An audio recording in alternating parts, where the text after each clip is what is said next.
ilmo in la dhalo isla markaasina la dayaco horta dhibaato aad iyo aad u fara badan ayay leedahay. Aabayaasha qaarkood waxay sameeyaan markii ay hooyada ay kala tagaan ilmahooda dib uma soo raadiyaan. Ilmaha qaarkoodna waxay ku sheegaan in ay yihiin kuwa aysan dhalin ama kuwa garacyo ah ama kuwa cala ay ku sheegaan. Oo sida qaarkood ay dhacdaba inay biilaan iska badaa ama biil ay siiyaan. Wiilkan u jeedin aabihiisa iyo hooyadiisa way kala tageen. Waqti hore ayay kala tageen. Cunugaana marka hooyadiisa soo korsatay yaraantiisa ilaa uu ka soo weynaanayo uu ilaa idada 20aad oo ka soo gaarayo. Gabar ayuu mataqaana in muddo ah ishukaansanayeen sida uu sheegay ilaa 5 sano ayay mataqaana ishukaansanayeen.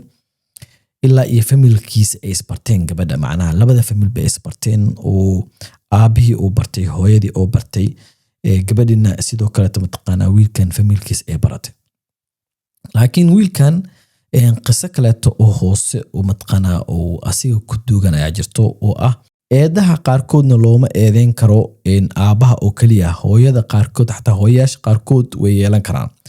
sababtoo ah aabihii oo rabo inuu cunugiisa soo raadsado ama cunugiisa inuu la hadla rabo hooyadii ayaa mataqaana xilada hadiiba leegu furay asigana cunugiisa ma arki doono macnaha weela dhuumanayaan cunugadii inuu contact soo raadsado way ka dhuumanayaan aabihii iyo cunugiisii ay mataqaana isku diidayaan inay is arkaan. ugu dambeyntii labada qofood markay duqoobaan hooyadii ama aabihii markuu duqoobo qofka dulmanaha ama ka oo la dulmiyay waa ama gabadha ama wiilka markaasi oo la dhalay waa qofka dulmanaha labadooda si walba mataqaana dagaal u dhaxmaray ama isku dagaaleen ayakisma dhibaateenooyin laakiin waxay dhibaateynayaan cunuga markaas Ilaahay dhaxdooda ka beeray.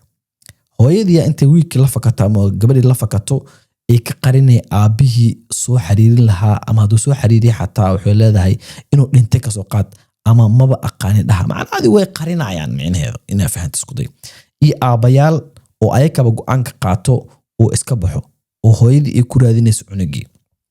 marka wiilkan ilaa uu ka soo weynaanayay horta aabiis muusan arkin iskuulka markuu aadi jireen dadka ama waxay ku caan jireen ama xaafada la degan inuu yahay nin mataqaana aaba la'aan ah.